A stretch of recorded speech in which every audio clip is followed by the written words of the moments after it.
TLM निर्माण कार्यशाला में इस कार्यक्रम के मुख्य अतिथि हम लोगों के डायट प्राचार्य महोदय, हमारे छोटे भाई श्री मनीष जी, श्री आर्यन यादव जी, योमाना के सभी सम्मानित सदस्यगण, श्री अशोक सोनकर जी जिन्होंने कि अभी जनपद का नाम रोशन किया है, हमारे सम्मानित शिक्षक शिक्षिकाएँ और हमारे मेंटर्स जो कि इस ट्रेनिंग का संचालन कर रहे हैं। ये हम सभी के लिए बहुत गौरव की बात है कि अशोक जी ने अपने ज़िले का नाम रोशन किया। मैं चाहूँगा एक बार इनके लिए बहुत जोरदार सफलता की कहानियाँ ऐसे ही शुरू होती हैं। 70 बच्चों से 850 बच्चों तक ले जाना, निसंदेह आपके रास्ते में बहुत कठिनाई आई होंगी, लेकिन आप अन्य शिक्षकों के लिए नज़ीर बन सकते हैं, मेरा ऐसा मानना है। एक चीज़ मुझे बार बार खटक रही है कि हमारे ज़िले में 22 ब्लॉक में बहुत सारे अच्छे शिक्षक हैं, बहुत ने आवेदन पत्र किया था। कदाचित सरकार की जो नीति है कि एक जिले से एक शिक्षक, भविष्य में इसमें संशोधन होना चाहिए ताकि जौनपुर से कम 5 शिक्षक हर साल इस ये थोड़ा गलत है और इस पर मैंने बात की है तो आप विश्वास मानिए कि इसमें अगली बार संशोधन हो जाएगा, क्योंकि बहुत सारे लोग ऐसा नहीं, इसको पुरस्कार नहीं मिला, ऐसा नहीं है कि वो योग्य नहीं, वो भी उतना ही योग्य, क्योंकि हम सारे हमारे रूम पार्टनर इसी जौनपुर जिले में टीचर हैं। ऐसा तो नहीं कि हमने किताबें अलग अलग पढ़ी थी, कुछ अलग से पढ़ा था, ऐसा कुछ भी नहीं। और वो मेरा मानना है वो मुझसे पढ़ने में तेज थे। मैं तो मीडियम स्टूडेंट था, वो पढ़ने में तेज थे, लेकिन इसी जिले में शिक्षक हैं। पुरस्कार न मिलना ये कदाप साबित नहीं करता है कि हम योग्य नहीं हैं, बस ये साबित करता है कि हमने प्रयास जो हमें करना चाहिए वो हमने नहीं। जैसा अशोक ने बताया, कलेक्शन और सिलेक्शन तब इलेक्शन जो चीज़ें होती हैं, हमें अपनी चीज़ों को, हर अच्छी चीज़ को कलेक्ट करना चाहिए। होता क्या है, जब हम फाइलिंग पहले, तो अगर आपको अगली साल के लिए पुरस्कार का फॉर्म भरना है, मैं कहूँगा कि आज से ही अपनी तैयारी शुरू कर दीजिए। और डायट प्राचार्य महोदय जो प्रमाण पत्र देंगे, आज आपकी फाइल का पहला प्रमाण पत्र होगा कि मुझे डायट से ट्रेनिंग में ये प्रमाण पत्र मिला। ये माइक्रो प्लानिंग होती है। और जब आप अपनी फाइल को तैयार कर लें, फिर स्कूल में जो भी गतिविधियाँ करते हैं, सारे के फोटोग्राफ, PDF आपके मेल पे सब सुरक्षित होने चाहिए।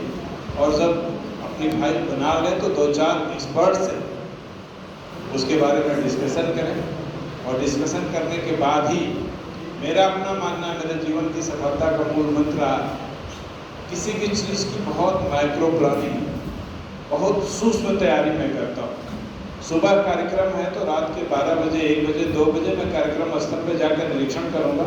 हर छोटी बड़ी बातों के बारे में निर्देश दूंगा कि हाँ ये होना है, रंगोली यहाँ बननी है, माननीय मंत्री जी यहाँ पे रहेंगे, या हमारे जिलाधिकारी महोदय, या जिस स्तर का कार्यक्रम माननीय मुख्यमंत्री जी को आना है।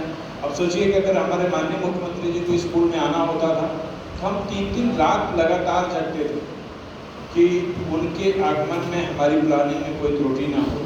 बनारस मॉडल बना है तो निसंदेह ये माइक्रो प्लानिंग का नतीजा है कि हमने कितने बेहतर तरीके से माइक्रो प्लानिंग। भाषा गणित का एग्ज़ाम आज आप यहाँ ले रहे हैं, लेकिन ये बात हमने 2008-9 में सोनभद्र में सोची थी। सोनभद्र में भाषा और गणित का एग्ज़ाम मेरे कार्यकाल में 8-9 में हर महीने होता था। हर बच्चे का हमने डेटाबेस बना रखा था, हर महीने का रिजल्ट अपडेट होता था। और वहाँ की शिक्षा में मेरे 2.5 साल के कार्यकाल में तब भी क्रांति आ गई थी। जैसे आज बनारस जनपद की चर्चा है, वैसे उस समय सोनभद्र जनपद की चर्चा है। जब मैं बनारस से यहाँ के लिए चला, बहुत सारे लोग मुझसे पूछते थे, अब क्या रोज जाते हैं, जाएंगे डाइट में, क्या करेंगे डाइट में? मैंने कहा ऐसा क्या, मैं डाइट में रहा भी हूँ, पहले भी रहा हूँ, और हम कोई बड़ी जगह से आवाज़ देंगे तभी क्रांति होगी, ये जीवन में जरूरी नहीं है। हम छोटी जगह से भी आवाज़ दें और क्रांति हो जाए, ये जरूरी है। ऐसा नहीं कि बड़े पद पे चढ़ के इतरा के हम वहाँ से बड़ी बात बोलें तभी नीचे के लोग सुनेंगे। नीचे के लोग सुनेंगे, समझेंगे। जब उनसे मिलती जुलती बात होगी, आपका उनका नजरिया एक होगा तो वो सुनेंगे। अन्यथा आप कितनी भी ऊंची जगह से ऊंची बात बोलेंगे, उनको समझ में नहीं आएगी। मैं आपको विश्वास दिलाता हूँ, मैं डाइट पर डे जाऊँगा और शाम को जब मैं लौटूंगा तो मुझे इस बात का सुकून होगा, आज का दिन मेरा बेकार नहीं गया।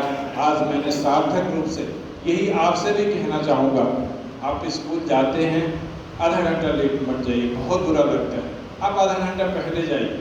अशोक से पूछिए, यदि उन्होंने 800 बच्चों तक क्रांति की होगी तो ये रात को 6 बजे से पहले न जाते होंगे और स्कूल 7 बजे आ जाते होंगे। जब स्कूल के बच्चों को आप अपने बच्चा जैसा मानेंगे और इस बिल्डिंग को ये मानेंगे ये मेरी है, वो स्कूल आपका है, आपकी प्रॉपर्टी हो, कोई सरकारी प्रॉपर्टी नहीं है। जिस दिन ये भाव आपके अंदर आ जाएगा, फिर आप उससे एकाकार हो जाएंगे और आपका अपना भविष्य उसी में देखने लगेगा। फिर वो बिल्डिंग भी आपको इतना बड़ा रिटर्न देगी जैसा अशोक को दिया। अशोक को दिया, आपको बहुत कुछ मिला। हम प्रकृति को बहुत कुछ कम देते हैं, बहुत कम देते हैं। हम तो जीवन में बहुत ज़्यादा लिए, सब कुछ लिए। इस प्रकृति ने हमें सांसें दी, अब तक का जीवन दिया, खाने की व्यवस्था की, क्या कुछ नहीं किया। लेकिन उसके बदले में हमने कितना दिया, हम क्या दे पाए हैं, इसका मूल्यांकन करना जरूरी है और दिन प्रतिदिन का अपना हिसाब रखना जरूरी है। यदि आप चाहते हैं कि आप बड़ी ऊंचाई को तय कर सके, यदि आप चाहते हैं कि आपको और बड़ी मंजिल मिले, तो आपको प्रतिदिन उतना काम करना पड़ेगा। आज तो कंपटीशन बहुत टफ है। जब हम लोग इलाहाबाद में पढ़ते थे तो मेरा मानना है कि जो 17-18 घंटा पढ़ने की लत थी, अभी भी वो पड़ी हुई है। काम में अभी भी नहीं छूटी कि मैं BSc पढ़ गया, सो जाऊँ। आज भी है, 12 बजे रात में भी मैं बनारस में, मेरा शिक्षक कोई मैसेज करता था, यस गुड राइट, मेरा रात को भी जवाब जाता था और फिर सुबह 5 बजे से फिर मैं शुरू हो जाता था और मैं 6 बजे अपने BSc ऑफिस पहुंच जाता था। 7 बजे मेरी पहली यूट्यूब मीटिंग हो जाती थी, 7:30 बजे RPSRD के साथ मेरी मीटिंग हो जाती थी, 8 बजे मैं फील्ड में निकल लेता था। मैंने कभी 1 मिनट का समझौता नहीं किया। मुझे लगता था कि कहानी लिखनी है, सफलता के मानक गढ़ने हैं, बनाने हैं। लीग पे तो सारे चलते हैं, लीग पे पूरी दुनिया चल रही है, कुछ अलग हटके चलिए। मैं एक परिषदीय विद्यालय का छात्र रहा हूँ और जैसे मुझे ऊंचाई पे बैठाया गया है, हम लोग प्राथमिक में छात्र रहे, सरकारी स्कूल में छात्र रहे, निसंदेह झोला पटरी बोला ही रहा होगा उस समय संसाधन के रूप में। 80-82 के दशक में वहाँ पर कृष्ण और सुदामा सब लोग एक ही जगह पढ़ते थे, कोई बड़े इंस्टीट्यूशन अलग अलग नहीं होते थे। जब कोई मुख्य अतिथि आता था, मेरे मन में ये ज़रूर रहता था, एक दिन मैं अपना वक्त ऐसा बदलूंगा कि सामने वाली कुर्सी पे मैं ज़रूर बैठूंगा और मैं मुख्य से कहूँगा। आपसे भी मैं ये अनुरोध कर रहा हूँ, आपको हक है, इस दुनिया में आए हैं, इस प्रकृति के संसाधनों पर आपका बराबर हक है। इस दुनिया में ऊंचाई छूने का, आगे बढ़ने का हर इंसान को हक है। जो सपना कोई बड़ा आदमी देखता है, वह आपको भी देखने का हक है, हमें भी देखने का हक है। यदि आपने जीवन के नज़रिए को बड़ा बनाया तो और चीज़ें छोटी लगने लगेगी। अब अशोक के लिए राज्य पुरस्कार बहुत छोटी बात लग रही होगी, अब उसको लगता होगा कि मुझे राष्ट्रीय पुरस्कार मिलना चाहिए। जैसे ही आपका नज़रिया बड़ा होता है, चीज़ें छोटी लगने लगती हैं। पहले मुझको भी लगता था कि मैं सामान्य से परिवेश से आया हूँ, मेरे लिए क्या। अभी माननीय प्रधानमंत्री जी आए थे, उन्होंने तारीफ किया, क्या कुछ कहा, ठीक 1 घंटे बाद मैं भूल गया कि प्रधानमंत्री जी आए थे, कोई कार्यक्रम हुआ था। मुझे लोग याद दिलाते थे, प्रधानमंत्री जी आए थे, आपकी तारीफ की। मैंने कहा वो बीत गया, आए थे, तारीफ की, गया। मैं कल की कार्य योजना बना रहा हूँ कि मुझे कल क्या करना, मुझे इन बातों को याद नहीं। कोई भी सफलता का बस 15 मिनट तक अपने दिमाग में असर रखिए। अगर इससे ज़्यादा का असर रखेंगे तो आपको नशा हो जाएगा, और जब नशा हो जाएगा तो आप काम नहीं करेंगे। कि छोड़ दीजिए, भूल जाइए कि क्या हुआ। यदि मैं अपनी सफलताओं की बातों को लेकर के यहाँ पर भाषण दूँ तो मुझे लगता है कि कई सप्ताह लग जाएंगे। चाहे नीति आयोग आया हो, माननीय मुख्यमंत्री जी आए हो, मुख्यमंत्री जी ने अपने भाषणों में कहा हो, मेरे कितने शिक्षा मंत्री जी आए और मैंने जिस स्कूल पर कहा वहाँ पर विजिट किया। मैं ऐसी कहानियों को बताता रहूं तो कितना दिन लग जाएगा।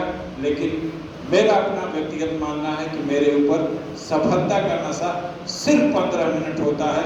15 मिनट में मैं उसको भूल जाता हूँ क्या हो, और फिर कल के लिए लग जाता हूँ मुझे करना क्या। क्योंकि छोटे छोटे सेकंड, छोटे छोटे समय के टुकड़े यदि हमने संगठित नहीं किया, उनको इकट्ठा नहीं किया, तो हम बहुत बड़ा इतिहास बनाने से चूक जाएंगे। आपको बड़ा इतिहास बनाना है, बड़ी मंजिल पाना है, तो आज के छोटे छोटे लम्हों को इकट्ठा करिए। बहुत बहुत धन्यवाद। Thank you so much.